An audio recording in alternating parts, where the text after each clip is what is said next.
Hi, my name is Caleb Nolan. This is Introduction to Philosophy, and today I will be presenting chapter 21 on page 321.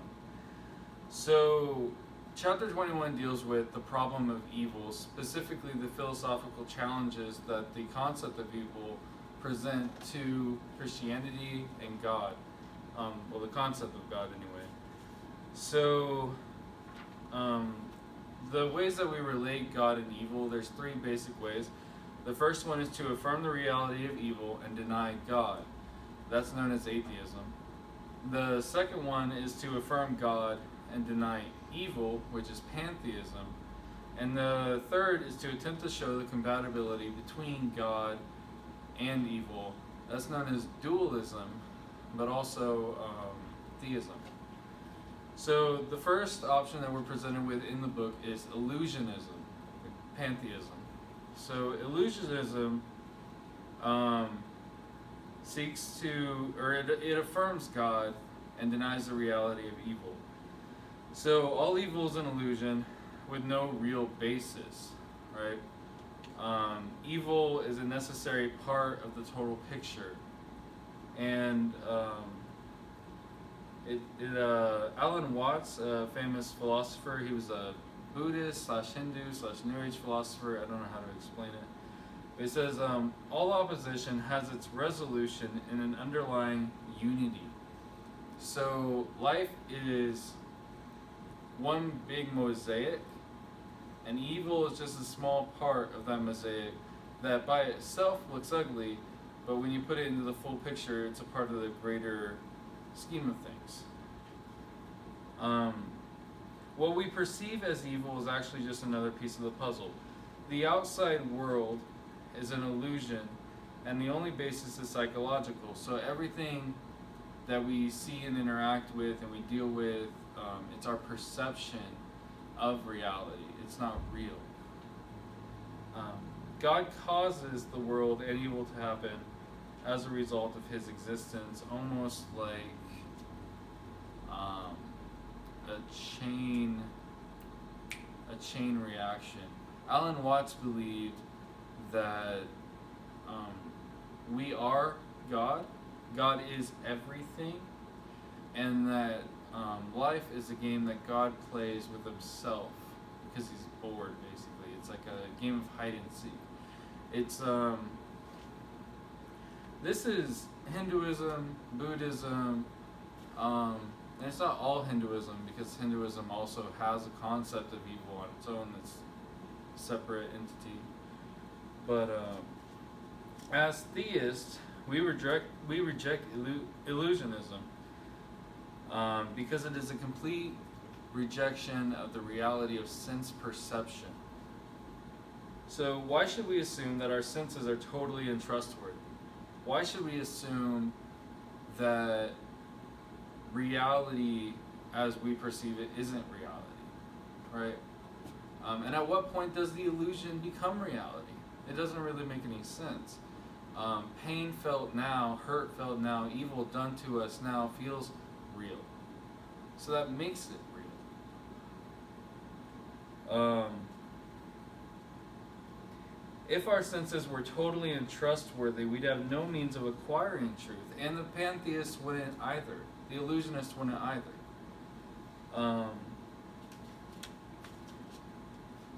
So we know that it's not a reliable source of determining reality, and it doesn't really work. You can't deny the reality of evil. Evil's real. We see it every day in the world. People die, people get sick, people are beaten, raped, starved. We see it. We perceive it, we feel it. Evil's done to us, and that's how we know it's real. The second option, which covers several pages, is atheism, which is denying the reality of God completely. So they acknowledge the existence of evil, but deny the existence of God. And there are several arguments which atheists attempt to affirm evil and deny God. For the sake of time, I can't go into all of them because several are presented in the book, but I will go into some of them. The first one on page 322 is that if God exists, he is not essentially good. And if God is not essentially good, then he is not God, so God is not real. It goes either A, morality is right because God willed it, or B, he willed it because it was right. So if A is true, if God willed it, if morality is right because God willed it, then God is arbitrary about what is right, and he is not essentially good. But if he willed it because it is right, then God is not ultimate, since he is subject to some standard beyond himself. In either case, the atheist argues that if God is not essentially good or is not essentially ultimate, then he is not what we claim him to be, and therefore the Christian God, the theist God, isn't real. We know this is wrong as Christians, but the flaw in their argument is that they contend that God's nature is the ultimate norm in accordance with which he cooperates. If that's so, then God wills what is essentially good without there being some ultimate standard beyond himself. God is neither arbitrary nor less ultimate. And I'm sorry if that was a little confusing in the way I presented it. But the second one, and I chose these based on how common they are, at least in my life. The second one is that God should destroy all evil. And if God was real, he would destroy all evil. And that's on page 323. He argues if God is all good, he would destroy evil. If God is all powerful, he can destroy evil. But evil is not destroyed. Therefore, there is no good, all-powerful God. We know this is also untrue. God will destroy evil in the end. He hasn't destroyed evil yet. It's a process through which he can bring himself glory. So the theists would argue, if God is all good, he will defeat evil. If he is all powerful, he can defeat evil. Evil has not yet been defeated. Therefore, evil will one day be defeated. God will destroy evil.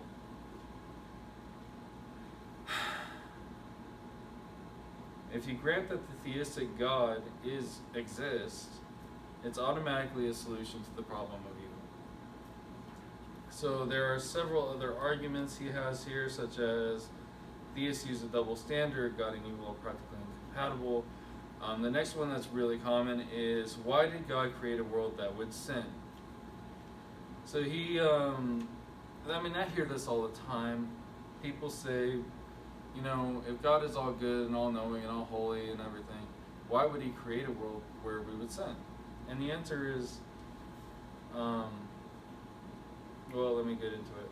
According to theism, God could have made no world at all, a world with no free creatures, a world where free creatures could not sin, or a world where free creatures would sin. But for God to do that, alright, so atheists argue that for God to create a world in which we could sin, it's less than his best, which is evil, which is wrong.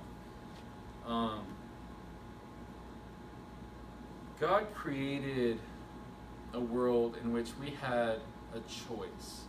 And he created the world in which we had a choice so that he could bring the most glory to himself through us. Because if we are forced to accept him, if we're forced to, or if we're just as the angels were, and we have no real choice but to worship him, then we're not free. And if we're not free, we're slaves, and we're not slaves. God gave us a free will so that we would choose him, so that we could have a real relationship with him. I hope I worded that right. So, if there is a morally perfect God, then he must always do his best, morally speaking.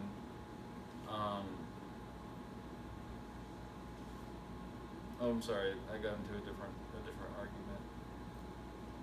But no, that was my point. Today's world is not the best world conceivable, humanly speaking, but it is the best world ultimately achievable in which we could be free and God could reconcile us to him at some point later on. So the last one I'm going to get into is why not save all men? And it's literally the same answer. God cannot force us against our will, or he will not force us against our will to accept him. Because if he did, then it would not be a free choice, and there's no glory in that. There's no sincerity in that. So the author summarizes this area as, in summation, the atheist has not shown that good and evil are incompatible. It may very well be that God has some purpose for evil not fully known to us. Indeed, the all-perfect, all-powerful God does exist. Then this fact in itself will guarantee that there is a good purpose for evil, and the greatest good will ultimately be achieved. So now we get into views that affirm both God and evil exist. So they exist at the same time. Oh no. Yeah, 20 minutes. So pantheism affirms God and denies evil. Atheism affirms evil and denies God. But there are several views that affirm both. And the first is dualism, which is good plus evil in eternal opposition. So what this is, and I'm just going to break it down for the sake of time, is that God exists, so evil exists. God did not create evil. God did not come out of evil. So for evil to exist, it would have had to have another root, or would have had to be an eternal opposing force to God. Nothing can be the source of its opposite. Evil cannot come from good, so both good and evil must have existed eternally.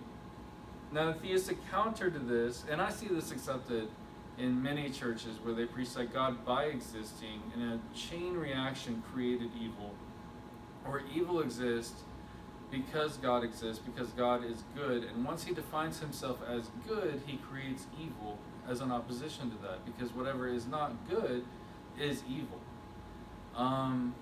So the theistic counter to that is good can give rise to evil, not essentially but incidentally. A good God can will that men be free to enjoy life, and incidentally give a man power to make himself miserable. That's free will. But not all opposites have first principles. So it doesn't necessarily mean that evil is this eternal, undefeatable force in the universe. God is, so they also argue that God is the author of everything that exists, evil exists. I already went into that. So the theistic counter, it doesn't make sense. Short and tall are opposites, but this doesn't mean that there's an eternal and infinitely tall being versus an eternal and infinitely short one. So God can exist without the existence of evil and still be good. And it doesn't create evil. So the next one is finitism, or finitism, whatever. It's a good lacks infinite power in his struggle with evil. And it says God exists. If God were all powerful, he would destroy evil. Evil is not destroyed, so God is not all powerful. This isn't a real solution to the problem of evil. It leaves evil undefeated and in a perpetual conflict with good. Where is it? There is no need to despair about the power of God and give up his infinity simply because evil has not yet been destroyed. He is the proof that evil will one day be destroyed, just as the Bible predicts throughout in Revelation, Matthew, Mark, Luke. You can name a book and it predicts the downfall of evil. But a finite God is not God at all. We can never take God and put him in a box because we don't understand him outside that box. Okay? Alright, the next one is necessitarianism, which means it was impossible for God to avoid creating an evil world. And they argue that creation flows necessarily from God. Creation necessarily involves imperfections by definition. Therefore, evil is necessary. And it's the theist would counter with questions like, why is it necessary for God to create? Why couldn't God have created out of his own free will? Even if God had to create, there's no reason why he had to create an imperfect world. And we know as Christians that there's no metaphysical necessity for God to create an evil world, but there's a moral necessity, there is not a moral necessity for God to create an evil world. He created a world in which we had a choice between right and wrong, good and evil, so that we could, again, bring the most glory to him. God is not morally obligated to produce evil. The next one is impossibilism. God cannot foresee evil, and they argue that God can understand, or God can know anything that is possible. God cannot know the impossible. It is impossible to know in advance what free creatures will do. Therefore, God did not know that free creatures would sin when he made them. And this just, again, it limits God, takes him, puts him in a box so that we can understand him. And it's not right. God is outside of time. He is everywhere at all times. Are we good? Mm-hmm. So he's everywhere at all times. And he's also all-knowing, omniscient, etc. So of course God knew what we would choose, which is why in advance he had a plan to redeem us, to save us, etc.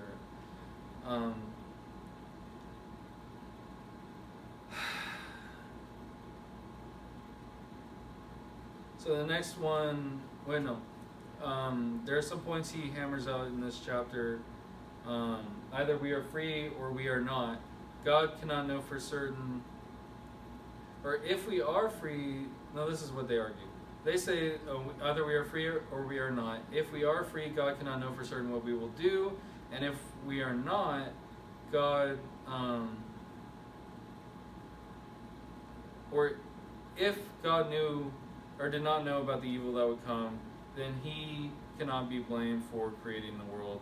It's a way of, in our minds, freeing God from the guilt of creating the world and us, even though he knew we would sin. And again, we tackled this earlier with free will. God gave us a free will so that we could choose, so that we could bring the most honor and glory to him, even though outside of time he knew what we would choose, which is why he put his greater plan into place. God uses evil for good ends. He permits evil in order to produce a greater good, not because he had to, but because he wanted to do so. God created creatures, us, so that we could freely love him. All right, I'm almost done. So the last one, and my paper is not here. So the last thing covered in the book is theism. Where is it? Which is God uses evil for good ends. Implied throughout the entire discussion is the fact that theism has a counter to all of these positions. Where they fall short, theism rises up and is adequate. God desires that all men love him, but he will not force any against his will to love him. Forced love is not love. God will persuade as many to love him as he can. And 2 Peter says God is not willing that any should perish. But he also grants us, he gives us a free will, a free choice. He would that we all come to a saving knowledge of Jesus Christ. But for him to make us do it against our own free will is, again, it's not real love. It's not genuine. So there are two very important aspects of this. And the first is that this isn't the best world we can imagine. But this is the best way that God, even though we sinned and rebelled against him, could reconcile us as Christians to him. The present evil world is not the best world possible, but it is the best way to achieve the best world. So permitting evil is a precondition of producing the best world. Paul says, where sin increased, grace abounded all the more. Or as Joseph said to his brothers, "You meant evil against me, but God used it for good." The solution is not soul making, but soul deciding theodicy. Theodicy? Yeah. God never goes beyond freedom and dignity to save men at any cost. He won't force you to love him. There's no irresistible draw. So God cannot make souls act against their will. He can only lovingly, or he will only lovingly persuade them, and then respect their decision, whatever it may be. So in conclusion, three basic ways to relate God to evil. Some affirm evil and deny God's reality. Others affirm God and deny the reality of evil. Finally, many attempt to affirm both. Dualism affirms both good and evil in eternal opposition, which is a denial of God's supremacy. Finitism claims that God cannot overpower evil, which denies his infinity. Others deny God's freedom to create in necessitarianism, or his omniscience in knowing evil would occur, which is impossibilism. None of these positions is without serious difficulties, but theism holds the most adequate explanation of evil, namely that there is an infinitely good and powerful God permitted evil in order to produce the greater good.